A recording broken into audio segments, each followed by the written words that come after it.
कहानी की शुरुआत में हम बीसॉक नाम के एक लड़के को देखते हैं जो क्लास में नया आया होता है। टीचर कहती है, ये काफी अच्छा बॉक्सर है, आज से यह तुम्हारी बॉक्सिंग क्लास का नया हेड होगा। सारे स्टूडेंट्स बीसॉक के लिए तालियां बजाने लगते हैं, लेकिन वू सोल जो क्लास का सबसे इंटेलिजेंट लड़का है उसे देखकर जरा भी खुश नहीं होता, क्योंकि पहले वो उसके साथ टेक्निकल स्कूल में पढ़ता था और वहाँ बीसॉक उसे बहुत बुली किया करता था। टीचर के जाते ही बीसॉक अपना असली रंग दिखाना शुरू कर देता है। क्लास के सबसे बड़े बदमाश को पीट कर एक ही दिन में अपना दबदबा बना लिया। फिर वह वू सोल की गर्दन पकड़ लेता है। एक लड़की उसे रोकने की कोशिश करती है, लेकिन बीसॉक उसे थप्पड़ मारकर दूर धकेल देता है। वो घूरते हुए पूछता है, क्या तुम इसकी गर्लफ्रेंड हो जो तुम्हें इसकी इतनी फिक्र हो रही है? अफसोस, मैं लड़कियों पर भी हाथ उठाता हूँ। डर के मारे वू सोल बीसॉक का हाथ पकड़ता है और गिड़गिड़ाकर रुकने की विनती करता है। इससे बीसॉक और भड़क जाता है। वह चिल्लाते हुए कहता है, भूल गया तू मिडिल स्कूल की सीख? और फिर वो वू सोल को बुरी तरह पीटने लगता है। वू सोल बदला लेना चाहता था। उसकी नजर एक पेन पर पड़ी। कांपते हाथों से उसने वह पेन उठा लिया। बीसॉक करीब आकर कहता है, चूजे, तू सिर्फ एक कायर है। अगर तू सच में मर्द होता तो अभी तक मुझ पर हमला कर चुका होता। घबराहट में वू सोल ने पेन उसकी आंख में घुसा दिया। बीसॉक दर्द से चीखने लगा। क्लास के सारे स्टूडेंट्स के होश उड़ गए। वू सोल खुद भी बुरी तरह डर चुका था। इस घटना के बाद वू सोल को कोर्ट में पेश किया गया। कोर्ट ने माना कि वू सोल ने जानबूझकर हथियार का इस्तेमाल किया था और बीसॉक की एक आंख चली गई। इसे सेल्फ डिफेंस नहीं माना गया और उसे 2 साल की जुवेनाइल जेल की सजा सुनाई गई। उसकी मां रोती रह गई। वू सोल दूसरे कैदियों के साथ बस में बैठने जा रहा था। उसी बस में ज्यूंग नाम का खतरनाक कैदी भी था, जिसके पास कोई भी बैठने की हिम्मत नहीं करता था। वह एक माहिर MMA फाइटर था। वू सोल की सीट एक लड़के ने छीन ली, जिससे उसे उसी खतरनाक कैदी के पास बैठना पड़ा। जेल पहुंचने के बाद गार्ड सभी का सामान जब्त कर लेते हैं। ह्यून नाम का वही कैदी वू सोल से पूछता है, किस केस में आए हो? वू सोल धीरे से कहता है, अटेम्प्टेड मर्डर। ये सुनकर सब सन्न रह जाते हैं। ह्यून तुरंत माफी मांगकर झूठ बोल देता है कि उसका केस भी ऐसा ही है। ह्यून और वू सोल मेंटेनेंस टीम में थे। इस जेल में हर क्रिमिनल ने अपनी अपनी टीम बनाई हुई थी। जब ह्यून बाकी कैदियों से अपना इंट्रोडक्शन देता है तो वह सच कबूल करता है कि वह बस चोरी के केस में आया है। तभी एक सीनियर कैदी जोंग दोनों नए लड़कों को जेल के रूल समझाने लगता है। वह कहता है, यहाँ रैंक लड़ाई से तय होती है। अगर लड़ नहीं सकते तो गायब हो जाओ, वरना मिटा दिए जाओगे। इस वक्त जेल 3 ग्रुप्स में बंटी हुई थी। पहला सेंग हेप, वर्ल्ड जुडो चैंपियन, जिसकी स्किल्स का कोई तोड़ नहीं था। दूसरा वॉन जून, जो गुस्से में शैतान बन जाता था। तीसरा सूंग योंग, छोटा दिखता था लेकिन किसी को भी चूर चूर कर सकता था। ताकत और कंट्रोल हासिल करने के लिए वॉन जून और सूंग योंग ने मिलकर एक चाल चल दी। उन्होंने झूठा झगड़ा किया और सेंग हेप पर हमला करने और स्मोकिंग स्टफ चोरी करने का इल्जाम लगा दिया। नतीजा, सेंग हेप को सॉलिटरी कन्फाइनमेंट में भेज दिया गया और अब जेल की सत्ता सिर्फ 2 ग्रुप्स के हाथ में थी। लेकिन असली सच्चाई कुछ और थी। जेल का असली मालिक वो नहीं थे। असल में एक ऐसा इंसान यहाँ मौजूद था जिसे ये तीनों मिलकर भी नहीं हरा सकते थे। उसका नाम था ज्यूंग। वू सोल अभी तक ज्यूंग के बारे में कुछ नहीं जानता था। ह्यून उसे बताता है, जिसके साथ तुम बस में बैठे थे वही ज्यूंग है। उसने लगातार 3 बार लाइटवेट चैंपियनशिप जीती थी और वह पहला इंसान था जिसने सिर्फ 18 साल की उम्र में वर्ल्ड चैंपियन बनकर इतिहास रच दिया था। लेकिन उस जीत का जश्न मनाने के लिए जब ज्यूंग अपनी माँ और बहन से मिलने पहुंचा तो वहाँ सन्नाटा था। उसकी बहन जमीन पर पड़ी हुई थी। उसका गला कटा हुआ था। पास ही में उसकी माँ की लाश पड़ी थी। यह देखकर ज्यूंग एकदम दहल गया। तभी पीछे से एक मास्क पहने हुए चोर ने रस्सी डालकर उसका गला पकड़ लिया। उन्हें ये नहीं पता था कि वे गलत आदमी से उलझ रहे हैं। ज्यूंग ने उसे जोर से उठाकर टेबल पर पटक दिया और बाकी के 2 चोरों को भी बेरहमी से मार गिराया। लेकिन कोर्ट ने इसे एक्सेसिव सेल्फ डिफेंस माना और ज्यूंग को जेल भेज दिया गया।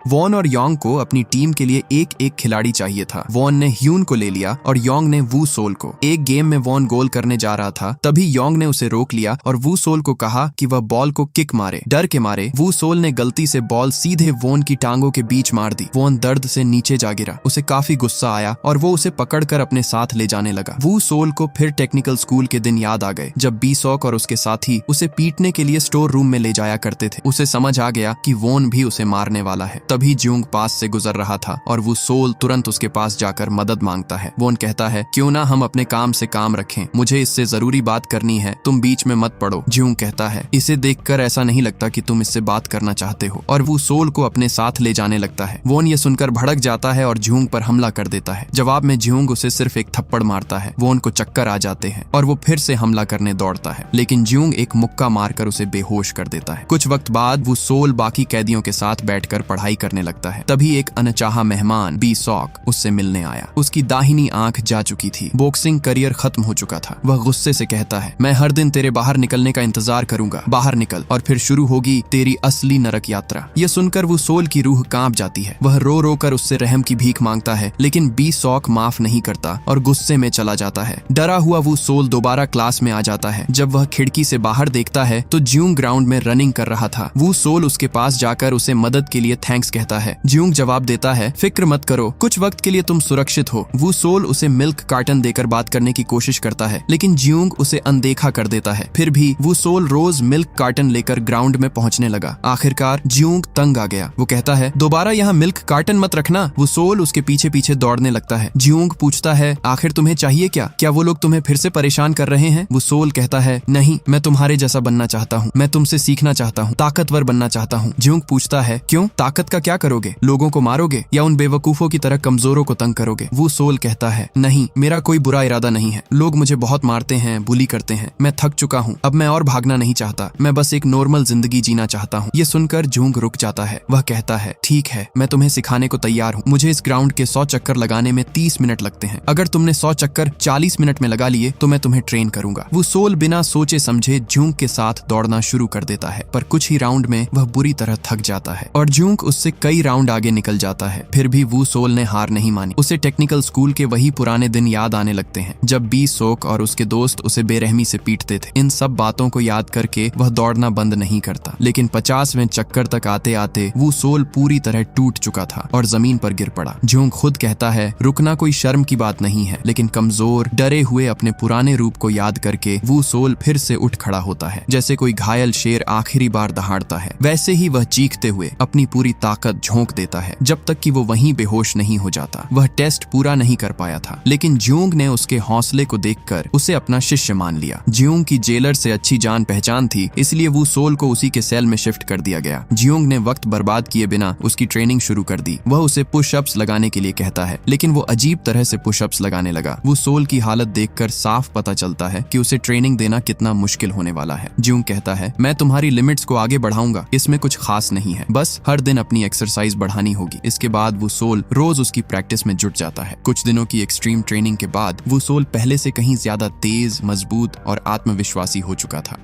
उधर बी सॉक सड़क के बीचों बीच चलता जा रहा था। दो आदमी उसे गाली देकर साइड में होने को कहते हैं। बी सॉक चुपचाप हट जाता है, लेकिन आगे जाकर वह उनकी कार का साइड मिरर तोड़ देता है। गुस्से में दोनों आदमी उस पर हमला करने दौड़ पड़ते हैं, लेकिन बी सॉक ने दोनों को बुरी तरह पीट कर गिरा दिया। उन दोनों का बॉस एक गैंगस्टर था। बी सॉक की फाइटिंग देखकर वह खुश हो जाता है और पूछता है, क्या तुम बॉक्सर हो? अगर मेरे लिए काम करोगे तो काफी फायदा होगा, और वह अपना कार्ड उसे थमा देता है। बी सॉक मना कर देता है और उसे मिडिल फिंगर दिखा देता है। गैंगस्टर मुस्कुराकर कहता है, मुझे पता है तुम्हारी एक आंख खराब है, क्यों ना मैं तुम्हारे दूसरे गाल पर हमला करूं। अगर मेरे थप्पड़ से बच गए तो जाने दूंगा। गुस्से में बी सॉक उस पर हमला करता है, लेकिन गैंगस्टर तेजी से उसके गाल पर थप्पड़ मारता है और उसे जमीन पर गिरा देता है। वह कहता है, अगर तुम मुझसे सीखोगे तो और भी बेहतर बन जाओगे। ज्यादा ताकतवर बनने की चाह में बी सॉक मान जाता है। कुछ वक्त बाद वह गैंगस्टर के ऑफिस पहुंचता है। गार्ड उसे रोकने की कोशिश करते हैं, लेकिन बी सॉक अकेले ही सभी की धुलाई कर देता है। सीनियर गार्ड भी नहीं बचता। ये सब देखकर गैंगस्टर बेहद खुश होता है। इधर जेल में ह्यून वो सोल से कहता है, ठीक है, तुम ट्रेनिंग करके ताकतवर बन गए हो, लेकिन मुझे नहीं लगता कि तुम वोन का सामना कर पाओगे, और जल्द ही ज्यूंग को अडल्ट जेल में शिफ्ट कर दिया जाएगा। उसके बाद तुम्हें वोन से बचाएगा कौन? ये सुनकर वो सोल हैरान रह जाता है। उसे पता ही नहीं था कि ज्यूंग दूसरी जेल में जा रहा है। वह तुरंत उसके पास जाता है और पूछता है, क्या तुम सच में अडल्ट जेल में जाने वाले हो? ज्यूंग कहता है, तुम खुद जानते हो, मैं हमेशा तुम्हारे साथ रहकर तुम्हारी हिफाजत नहीं कर सकता। अब तुम्हें अपनी ट्रेनिंग पर खुद ध्यान देना होगा। इस बीच ह्यून वो सोल की ट्रेनिंग देख रहा था, लेकिन तभी वोन की टीम के कुछ लड़के उसे पकड़ कर ले जाते हैं और पीटने लगते हैं, क्योंकि वह वो सोल को वोन के पास नहीं ले जा पाया था। उधर से वो सोल आ जाता है। वह एक स्टूडेंट पर हमला करता है और ह्यून को बचाकर वहां से बाहर ले जाता है। दोनों स्टूडेंट्स भागकर वोन के पास जाते हैं और उसे सारी बातें बता देते हैं। वोन गुस्से में कहता है, मैं कुछ नहीं जानता, तुम्हें किसी भी तरह उस बेवकूफ को मेरे पास लेकर आना होगा, वरना मैं तुम्हें जिंदा नहीं छोड़ूंगा। दोनों लड़के वो सोल के पास जाकर उसे समझाने करने की कोशिश करते हैं। जियोंग उन्हें वहां से भगाने ही वाला था, लेकिन वू सोल उसे रोक देता है और उन दोनों के साथ वोन के पास जाने का फैसला करता है। वू सोल वोन के सामने खड़ा होता है और वोन गुस्से से भड़क उठता है। वह वू सोल पर हमला करता है, लेकिन वू सोल उसके हमले से बचकर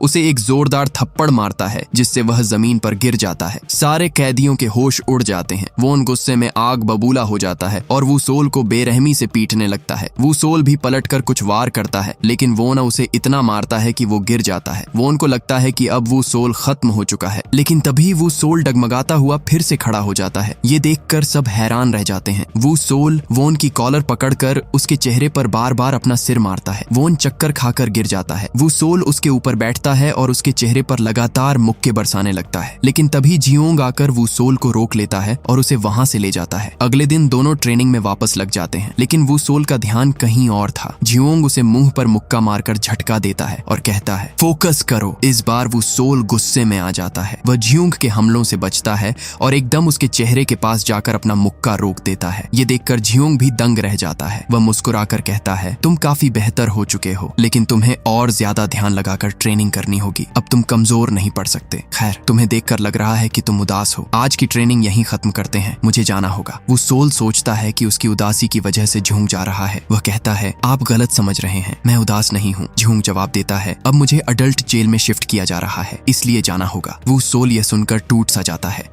जाते जाते जियोंग उसे हिम्मत देता है, तुम मेरी उम्मीद से ज्यादा अच्छे निकले। एक एथलीट के लिए भी यह ट्रेनिंग बहुत मुश्किल होती है, लेकिन तुमने सब कुछ सहन किया। क्या तुम जानते हो, शार्क के अंदर स्विम ब्लैडर्स नहीं होते। अगर वे तैरना बंद कर दें तो गहराइयों में डूबकर मर जाती है, इसीलिए उन्हें हर वक्त आगे बढ़ना पड़ता है। तुम भी एक शार्क की तरह हो। अगर तुमने ट्रेनिंग बंद की तो फिर से कमजोर पड़ जाओगे, इसलिए चाहे कुछ भी हो, ट्रेनिंग बंद मत करना। यह कहकर जियोंग अपना सामान उठाता है और चला जाता है। वू सोल को यह बिछड़ना बहुत बुरा लगता है। वह रो पड़ता है, लेकिन उसे जियोंग की बातें याद आती हैं और वह तुरंत ट्रेनिंग शुरू कर देता है। जियोंग के जाने के बाद उसे फिर से वोन की टीम में भेजा जा रहा था। योंग के साथियों ने ऑफिसर का ध्यान भटकाया और उसे अपने साथ ले गए। योंग वू सोल से कहता है, मैं तुमसे फाइट करना चाहता हूँ। अगर तुम जीत गए तो मैं वही करूंगा जो तुम कहोगे। वू सोल जवाब देता है, अगर मैं जीता तो तुम कभी भी लड़ाई नहीं करोगे और बाकी कैदियों को परेशान करना छोड़ दोगे। योंग ये सौदा मान लेता है। वो 5 दिन बाद लड़ने की बात करता है, लेकिन वू सोल उसी वक्त फाइट की मांग करता है। गुस्से में आकर योंग उसे लातें मारने लगता है। वो सोल को लगा कि योंग उसके हाथ पर किक मारेगा, लेकिन योंग अचानक सिर पर वार करता है और वू सोल जमीन पर गिर जाता है। योंग कहता है, मैं 5 दिन बाद तुम्हारा इंतजार करूंगा। मेंटेनेंस टीम का कैप्टन सेंग सेल से बाहर निकल चुका था। वू सोल द्वारा वोन की पिटाई की खबर फैल चुकी थी और सेंग उसका मजाक उड़ाने लगता है। वोन गुस्से में कहता है, तुम यहाँ खुश हो रहे हो, लेकिन शायद तुम्हें नहीं पता वू सोल तुम्हारी जगह लेना चाहता है। ये सुनकर सेंग बेचैन हो जाता है। वह मेंटेनेंस टीम में जाकर वू सोल के बारे में पूछताछ करता है। तभी वू सोल भी वहां आ जाता है। सेंग सीधे पूछता है, क्या तुम मेरी जगह कैप्टन बनना चाहते हो? वू सोल शांत होकर जवाब देता है, नहीं। इसे सुनकर सेंग राहत की सांस लेता है। कुछ दिनों बाद बीसोक वू सोल से मिलने आता है। वोन को हराने के बाद से ही गैंगस्टर के गार्ड्स भी वू सोल की बातें कर रहे थे। इसे सुनकर बीसोक हैरान रह जाता है। वह कहता है, मुझे यकीन नहीं हो रहा, शायद तुम सच में मुझसे लड़ने की तैयारी कर रहे हो। मैं उस दिन का इंतजार करूंगा, लेकिन यह मत भूलना कि तुम कौन हो। ये कहकर वह वहां से चला जाता है। आज वू सोल और योंग के बीच फाइट का दिन था। योंग के साथी और बाकी कैदी सब इंतजार कर रहे थे। सेंग कहता है, क्यों ना हम ये लड़ाई झगड़ा बंद कर दें। आखिर लड़ाई ने हमें सिर्फ सजा और छोटों के सिवा दिया ही क्या है। तभी वो सोल वहां पहुंचता है। वह योंग से पूछता है, हारने के बाद क्या तुम अपना वादा निभाओगे? योंग कहता है, यहाँ सब मौजूद हैं, इनके सामने पीछे हटना नामुमकिन है। अगर मैं हार गया तो मैं कैदियों को परेशान करना और बेवजह लड़ाई दोनों छोड़ दूंगा। यह कहते ही योंग वो सोल पर हमला कर देता है। उसकी स्पीड बेहद तेज थी। शुरू में वो सोल उसका मुकाबला नहीं कर पाता, लेकिन धीरे धीरे वह पलटवार करने लगता है। इसी बीच योंग अचानक उसके सिर पर जोरदार किक मारता है और वो सोल जमीन पर गिर जाता है। सबको लगता है कि अब लड़ाई खत्म है, लेकिन वो सोल फिर से खड़ा हो जाता है। योंग उसके गर्दन को अपनी टांगों के बीच दबाकर उसका दम घोंटने की कोशिश करता है, लेकिन वो सोल उसकी जांघों पर वार करने लगता है, जिससे योंग उसे छोड़ देता है। मौका पाकर वो सोल उसकी गर्दन पकड़कर उसकी पीठ पर बैठ जाता है। योंग उसे दीवार पर पटक कर छुड़ाने की कोशिश करता है, लेकिन वो सोल उसकी गर्दन नहीं छोड़ता। दोनों जमीन पर गिर जाते हैं। वुसोल कहता है, तुम हार रहे हो, अब बताओ अपना वादा निभाओगे या नहीं। शुरू में योंग मानने को तैयार नहीं होता, लेकिन दम घुटने लगता है और आखिरकार वह हार स्वीकार कर लेता है। गार्ड्स वहां पहुंच जाते हैं। लड़ाई की वजह से वुसोल को सेल में डाल दिया जाता है, लेकिन कुछ समय बाद उसे बाहर निकाल दिया जाता है। सैंग वुसोल को वॉन और योंग के सामने ले जाकर कहता है, जब तक हम यहाँ से बाहर नहीं निकलते हम चारों में से कोई भी फाइट नहीं करेगा। हमें अपनी इस बेवकूफी को खत्म करके एक समझौता करना होगा। वॉन हंसकर उसका मजाक उड़ाता है, अगर हमने नहीं माना तो क्या कर लोगे? सेंग जवाब देता है, नहीं मानोगे तो मैं मजबूरन तुम्हारे साथ सख्ती करूंगा और तुम देख ही रहे हो, अब तुम हमारी टीम का मुकाबला नहीं कर सकते।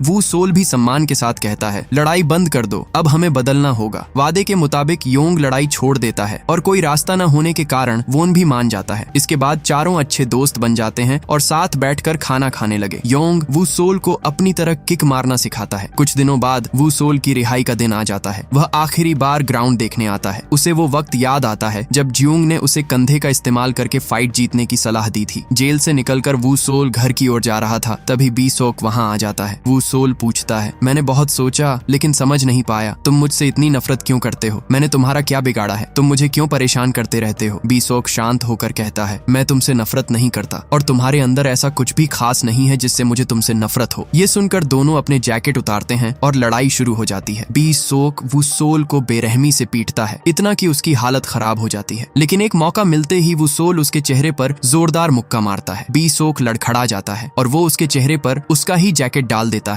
और उसे बुरी तरह मारने लगता है। वुसोल गिर जाता है और उसके चेहरे से खून बहने लगता है। बीसोक कहता है, क्या सच में तुम्हें लगा था कि तुम मुझे हरा दोगे? एक दिन तुम्हारी माँ मेरे पास आई थी तुम्हारी जान की भीख मांगने, लेकिन मैंने उन्हें भगा दिया। ये सुनकर वुसोल के अंदर आग भड़क उठती है। उसे जियोंग की सिखाई बातें याद आती है। वुसोल अपने चेहरे से जैकेट हटाता है, खून से लथपथ चेहरा, लेकिन आंखों में हार मानने का नाम नहीं। बीसोक दोबारा उसके चेहरे पर मुक्के मारता है और वुसोल भी हर वार का जवाब देता है। दोनों एक दूसरे पर लगातार हमला करते हैं। तभी वुसोल जियोंग द्वारा सिखाया हुआ राउंड पंच मारता है और बीसोक जोर से जमीन पर गिर पड़ता है। उसके चेहरे से भी खून बह रहा था। गुस्से में पागल होकर बीसोक फिर से उस पर टूट पड़ता है, लेकिन अब वह इतना गुस्से में था कि खुद को संभाल भी नहीं पा रहा था। मौका देखकर वुसोल योंग की तरह उसे तेज लात मारता है और बीसोक गिर जाता है। बीसोक फिर से उठकर उसके चेहरे पर मुक्का मारता है। अब वुसोल इतना कठोर बन चुका था कि मार खाने के बाद भी उसे दर्द महसूस नहीं हो रहा था, पर बीसोक डर कर मुंह दूसरी तरफ कर लेता है। वुसोल को उस पर दया आ जाती है। वो उसे वहीं छोड़कर चुपचाप वहां से चला जाता है। कुछ दिनों बाद वुसोल जियोंग से मिलने जेल पहुंचता है। जियोंग उसे देखकर खुश हो जाता है। वुसोल मुस्कुराकर कहता है, मैं शार्क देखने के लिए एक्वेरियम गया था। तुमने कहा था कि शार्क कभी आराम नहीं करती, सोते वक्त भी तैरती रहती है, लेकिन जिन शार्क को मैंने देखा वो तो एक जगह रुककर आराम कर रही थी। जियोंग हंसते हुए कहता है, तुमने जरूर मरी हुई शार्क देखी होगी। ये सुनकर वुसोल जोर जोर से हंसने लगता है और जियोंग भी खिलखिलाकर हंस पड़ता है। अगर ये स्टोरी सुनकर आपके अंदर की फाइटिंग स्पिरिट जाग उठी है तो और देर मत करो, लाइक दबाओ, सब्सक्राइब करो।